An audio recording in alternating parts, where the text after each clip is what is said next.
Métaux d'Yves Grevet, tome 1, La Maison, lecture dédiée à l'AS Badminton du Collège Louis Lumière. Chapitre 1. Crac! Le bruit est à peine audible, mais il réveille tout le monde. Les respirations sont coupées. On attend dans un silence angoissant. Il est 5 ou 6 heures du matin. On sent poindre le jour à travers l'oculus. Soudain, Servius chuchote. « C'est Quintus !»« Non, c'est pas moi, répond l'autre, comme si on l'injuriait. « Taisez-vous tous !» gronde Claudius. « Taisez-vous, ou ils vont venir. Allez, tout le monde dort. Espérons que ça ne se verra pas. » 1 heure plus tard, le moment est venu de se lever. Chacun se redresse et descend lentement de son lit, puis en fait le tour en pinçant délicatement avec son pouce et son index les fines planches qui l'entourent. La plupart du temps, ce geste quotidien est presque un plaisir. En l'accomplissant, on s'assure que tout va bien. Ce matin, c'est différent. Un lit a craqué pendant la nuit. Un de nous est en danger et vit peut-être ses dernières heures dans la maison. « C'est Quintus !» La phrase est partie comme une flèche, mais cette fois, on ne sait pas qui l'a prononcée. Quintus est assis par terre, la tête entre les mains. Tous les enfants passent près de lui. Certains lui touchent l'épaule en signe d'affection, les autres osent à peine le regarder. Marius pleure bruyamment. Nous nous dirigeons vers la salle des lavabos. Marcus s'approche de moi et me glisse à l'oreille d'une voix hésitante. « On ne peut pas continuer comme ça. »« Je sais, Marcus, » dis-je sans le regarder. « Mais qu'est-ce qu'on peut faire ?» À peine avons-nous franchi la porte abattant qu'une sirène nous intime l'ordre de ne plus bouger et de fermer les yeux. On entend un bruit de pas rapides dans le couloir. Ils sont au moins 5. Je pense tout à coup à Rémus, que je n'ai pas vu se lever. Que va-t-il lui arriver quand, venant chercher Quintus, ils le verront dormir ? L'un d'eux s'est arrêté au milieu de la salle des lavabos. Au bout de quelques secondes, il entreprend une inspection. Il fixe les visages de très près. On sent la forte odeur de la graisse qu'il met sur ses chaussures ferrées. Cette odeur m'écoeure. Je salive. Je sens que je pourrais vomir. Il se tourne vers la porte et s'immobilise. On entend les mêmes pas rapides dans le couloir, auxquels s'ajoute le bruit d'un sac qu'on traîne. Notre Cerbère se dirige vers la sortie. J'entr'ouvre un œil et le vois de profil. C'est un homme de petite taille, plus petit que moi. Sa tête paraît très grosse et comme déformée, et ses bras sont trop longs. Après le petit déjeuner, César I vient me chercher et m'emmène dans la salle bleue. Il porte une barbe fine et a le crâne qui luit. Un numéro 1 est brodé sur sa poitrine. Il me fait signe de m'asseoir sur un des bancs qui longent les murs. Il disparaît derrière une petite porte. J'attends. Je ne sais où porter mon regard. Je connais ces murs vides par cœur. J'ai souvent patienté ici, dans l'attente d'une sanction. Cela fait plus d'1 an que je ne suis plus revenue. La porte s'ouvre. Une jeune enfant entre, suivie de près par César III, copie quasi parfaite du numéro 1. Je te présente Crassus. Tu seras responsable de lui pendant 1 mois. C'est à toi de l'initier aux règles de la maison. C'est à toi de lui éviter toutes les erreurs que commettent ceux qui ne savent pas. Aujourd'hui, tu lui fais visiter les lieux. Tu es dispensé d'activité. Tu as bien compris. S'il commet une faute, c'est toi qui paies, et cela pour une durée d'1 mois à compter de ce jour. J'ai compris. J'avais compris avant même qu'il ne parle. Quintus est parti, et il faut le remplacer le jour même avant midi. C'est la première fois qu'on me confie une initiation. J'ai déjà vu les autres à l'œuvre. Je sais que c'est périlleux car les enfants, pourtant tous dociles dès le départ, ne peuvent éviter de se tromper. Il y a tellement de règles à apprendre. Il faut au début sans cesse se contrôler. Le principal conseil à donner, c'est d'attendre. De toujours attendre, attendre avant de parler, attendre avant d'agir. Ne reste pas planté là, dit doucement César III. Tu as du travail. Commence tout de suite. César te verra en fin de journée. Au revoir. Sans un regard, il sort. Je me tourne vers le nouveau. Bonjour, Crassus. Écoute bien mon conseil. Face à toute situation inconnue, fais la statue. Reste immobile et la bouche fermée. Attends que je t'explique. Même si tu es sûr d'avoir compris, ne te précipite pas. Regarde d'abord comment je fais et imite-moi. Même si cela te paraît bizarre, au départ, tout te paraîtra bizarre ici. Après, ça devient naturel et on n'y pense plus. Rappelle-toi, tu as de la chance d'être ici. On dort au chaud, dans des draps propres, et on mange à notre faim. On peut aussi lire et apprendre des jeux. Comment tu t'appelles ? Je ne te l'ai pas dit ? je suis Métaux. On va commencer par le dortoir. Aujourd'hui, je vais te parler presque sans arrêt. N'hésite pas à me faire répéter si tu ne comprends pas bien. Nous marchons dans les couloirs déserts. Par moments, Crassus serre son manteau contre lui, comme s'il avait froid. Je reprends. Aujourd'hui, nous sommes le 29. C'est un jour impair, un jour à piqûre. Nous devons être à l'infirmerie pour 10 heures. Tu dois commencer à comprendre qu'ici, les horaires sont très stricts. Stricts? Ça veut dire qu'il est très important de les respecter et qu'il ne faut jamais arriver en retard. Sinon, on peut avoir des ennuis. Mais si tu fais attention, tout ira bien.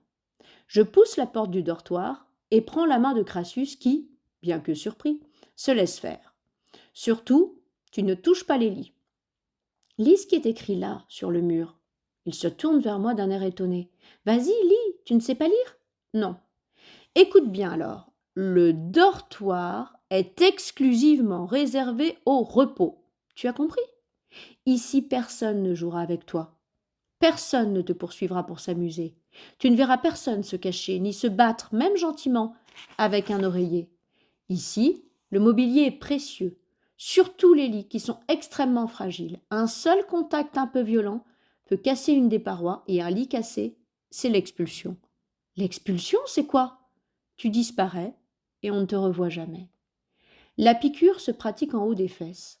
Elle a lieu juste avant le cours de lutte. Nous sommes habitués à ce traitement, personne ne rechigne. Les piqûres nous permettent d'être en bonne santé et de ne pas trop grandir. Tu n'as pas peur, Crassus? Je te promets que tu ne sentiras presque rien. Le nouveau se soumet avec docilité au rituel. Je vois son visage grimacer au moment où l'aiguille pénètre dans la chair. Il se croit obligé de me rassurer. Je ne crains pas les piqûres, mais Métaux, pourquoi c'est bien de ne pas trop grandir? En fait, je ne sais pas pourquoi il est bien d'être petit, mais ici, c'est comme ça. Tout le monde est petit. Tant qu'on est petit, on reste au chaud dans le nid. Après, c'est le grand saut dans le vide. Viens, Crassus, on va s'asseoir. Il faut que je te raconte une histoire. Un jour, je suis passé 2 fois à la piqûre. C'était un mardi. J'avais cassé mon ruban bleu ciel la veille. Ton ruban bleu? Ah oui, les rubans. Je t'expliquerai cet après-midi. Je reprends. Donc, le ruban, ça m'avait perturbé. Et j'avais fait 2 fois la queue. Tout se déroulait si vite, comme d'habitude, que personne ne semblait y faire attention. Pourtant, l'infirmier s'en est aperçu, sûrement en voyant qu'on avait utilisé une seringue de trop. La leçon de sport a été annulée. Personne ne m'a dénoncé, mais le soir, au dortoir, j'ai compris que cela ne se faisait pas. J'étais jeune, j'apprenais. Il y a 2 règles à respecter, avait martelé un grand dont j'ai oublié le nom. 1. Ne jamais voler la piqûre d'un autre. 2. Ne jamais priver les enfants de sport. La sanction, en cas de récidive, c'est l'explosion nocturne du lit du coupable. Même s'il me semblait que j'avais déjà compris, j'avais demandé en tremblant. C'est quoi, récidive? Ne recommence pas. Voilà ce que ça veut dire. Et puis demain, tu donneras ta piqûre à Mamercus. Il a eu une alerte cette nuit. Son lit a fait un drôle de bruit. Je n'avais pas protesté. Ils étaient tous d'accord, et j'étais nouveau à l'époque. Je n'avais pas d'amis. Tout le monde se méfie des nouveaux. Ils causent parfois des catastrophes. Tu verras qu'il existe un trafic autour des piqûres. Certains échangent leur injection contre une bonne note ou une part de gâteau. Des petits surtout, qui n'ont pas encore tout compris. Immobiles sur un banc, nous regardons les autres qui partent à la lutte en souriant. Tu veux les rejoindre? Aujourd'hui, tu n'es pas obligé, c'est ton premier jour. Je suis un peu fatiguée et puis, j'ai faim. Je sais, mais pour cela, il faut attendre. Ici, les horaires sont stricts. C'est ça, tu comprends vite.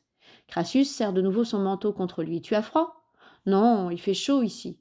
Nous restons là, silencieux. Crassus s'est endormi. Je sens un poids sur mon épaule. Au bout de quelques minutes, ma position devient inconfortable, mais je n'ose pas bouger de peur de le réveiller. Il sent le savon. Il a dû passer au décrassage. Ma douleur étant de plus en plus forte, je m'écarte doucement et retiens sa tête pour éviter qu'il ne se cogne. Enfin, je décide d'allonger ses jambes sur le banc et je m'assois près de sa tête. Ses cheveux sont ras. Il a une petite croûte de cicatrisation sur l'arrière du crâne. Je devais lui ressembler il y a 4 ans, quand j'ai découvert la maison. Un petit être déplumé et fatigué, trop content de trouver un endroit sûr pour dormir. Je n'arrive pas à me souvenir d'avant. Je me souviens juste du froid, du noir et de ces terribles odeurs dont la seule évocation, des années plus tard, peut me faire vomir. Ce que je sais, c'est qu'ici, c'est mieux. Soudain, je pense à Rémus qui, ce matin, dormait quand ils sont venus chercher Quintus. Comment est-ce possible? Je n'ai pas eu le temps de lui en parler. On m'a mis ce moineau dans les pattes. Cette mission me sépare des autres, je n'aime pas ça. Il est presque midi.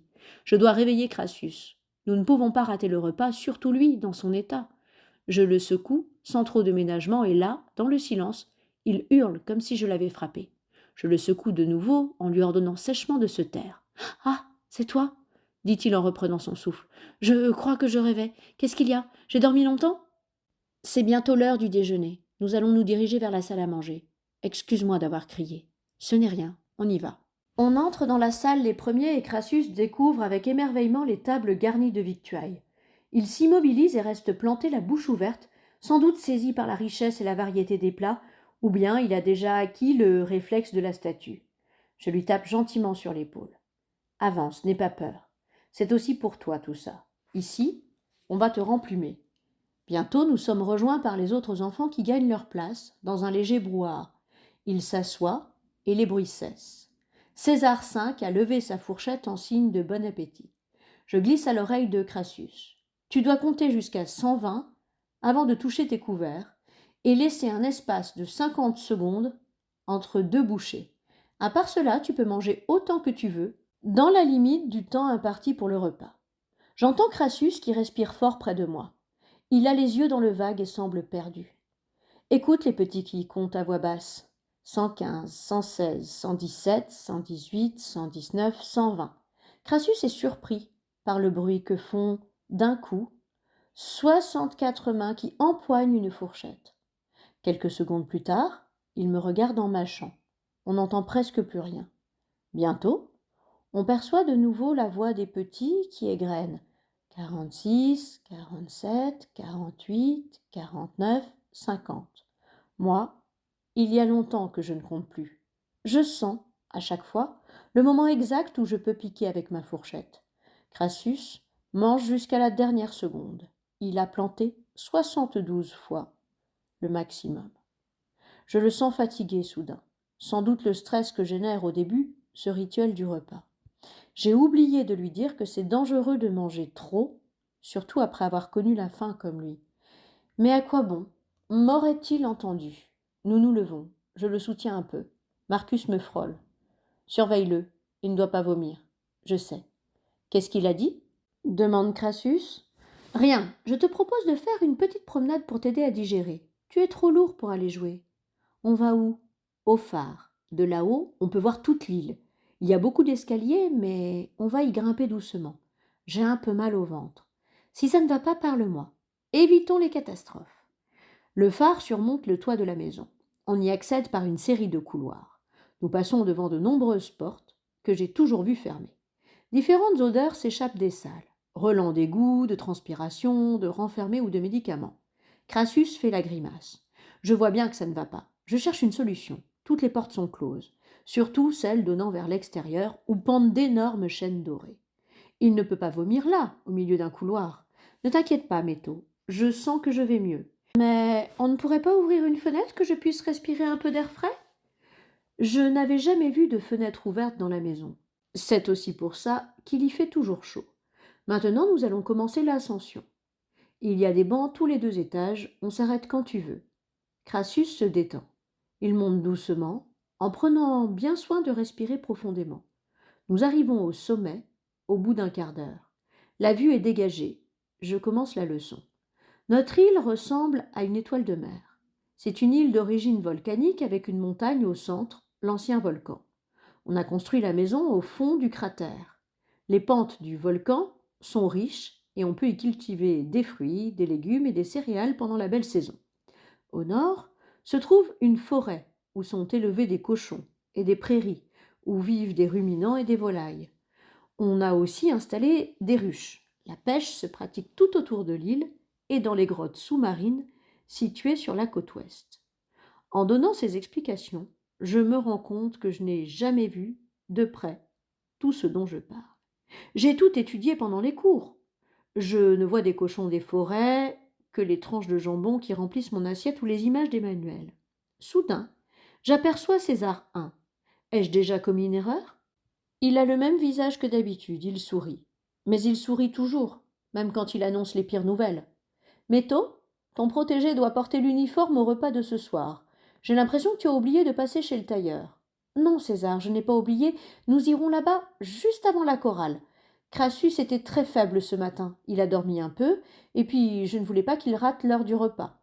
J'ai vu qu'il en avait besoin. Tu as bien fait. N'a-t-il pas trop mangé à midi? Sans doute, mais ça ira. Ne tarde pas. Le tailleur t'attend, et il n'est pas dans un bon jour. Pourquoi? Des petits se sont battus au début du cours de lutte et ont déchiré leurs uniformes. Les grands sont intervenus un peu tard. Il y aura des sanctions. Elles seront prononcées au dîner, annonce-t-il avec le même sourire inexpressif. Je déteste César I. Il tourne les talons sans un regard pour Crassus. Il fait comme si je n'existais pas, s'inquiète celui-ci. Pour l'instant, tu ne fais pas partie de la maison. Il te parlera à la fin de ton initiation. Jusque-là, je parle à ta place. À présent, nous allons chez le tailleur. Le tailleur me regarde avec cet air mauvais qui ne le quitte jamais. Alors c'est lui le nouveau, lâche-t-il. Il lui faut du 4. Tiens, il me tend un ballot de grosse toile verdâtre. Je passe avec Crassus dans le vestiaire. Je déplie le tissu sur la large table au centre de la pièce. Il y a dedans une chemise blanche, des sous-vêtements blancs, un pantalon marron, une grosse veste de couleur grise, des chaussettes et des chaussures noires. Voilà les vêtements que tu vas porter aujourd'hui. Tu rentres dans cette cabine, tu te changes, et tu reviens plier toutes tes anciennes affaires. Tu les replaces dans le ballot, et on part pour la chorale. On va me les rendre après? Après quoi? Quand je partirai? Non, je crois qu'il les brûle. Les vêtements qui composent l'uniforme sont neufs, plus chauds et de meilleure qualité. Tu n'as rien à regretter. Je veux garder mon manteau. Pourquoi? C'est tout ce que j'ai, et puis il est très chaud. Qu'est-ce qu'il veut, celui-là? Qu'on rate l'heure de la chorale à cause de son manteau pourri en poil de rat? Je ne dois pas m'énerver. Je sais que ça peut tout gâcher. J'essaie d'adopter un ton calme mais ferme. Ce n'est pas possible. Rentre là-dedans et change-toi. En lui parlant, je le pousse doucement dans la cabine étroite dont je ferme la porte. Je regarde ma montre en respirant lentement. Je ne l'entends pas s'affairer. Alors, je compte 30 secondes dans ma tête et j'ouvre la porte. Il est assis par terre et pleure en silence. J'ai peur d'avoir froid et puis ce manteau, c'est à moi. Je ne veux pas qu'on le brûle, gémit-il. Écoute-moi, dis-je, un peu embêté. Mets tes nouvelles affaires. Pour le manteau, je te promets d'en parler à César avant le repas. Ici, tu n'auras jamais froid. Tu verras ton armoire ce soir dans le dortoir. Elle sera pleine à craquer de pulls, de vestes et de manteaux. Alors fais vite. Je ne veux pas qu'on arrive en retard à la chorale. Crassus se relève. Il ferme la porte et s'habille en quelques secondes. Quand il ressort, il est transformé. Il se force à sourire. Je laisse le ballot au tailleur et lui précise d'une voix la plus aimable possible. Il veut garder son manteau en souvenir. Je vais en parler à César ce soir. D'ici là, je vous remercie de ne pas le brûler. C'est ça, en souvenir. Va parler à César. Dans son regard, je perçois une complicité malsaine, comme s'il pensait que je joue la comédie et que ni l'un ni l'autre, nous ne sommes dupes. Je rattrape Crassus. Ça va aller. Allons chanter. Une fois par semaine, nous allons à la chorale. Le rituel veut que chacun s'attache, avant de commencer, une bande de papier de couleur autour de la poitrine. La bande doit être parfaitement ajustée. Elle ne doit pas être trop lâche et risquer de descendre, ni bien sûr se déchirer pour avoir été trop serrée. Il y a 4 couleurs. J'accroche à Crassus un ruban bleu ciel. Rémus, Marcus, Claudius et moi portons le rouge, la dernière taille.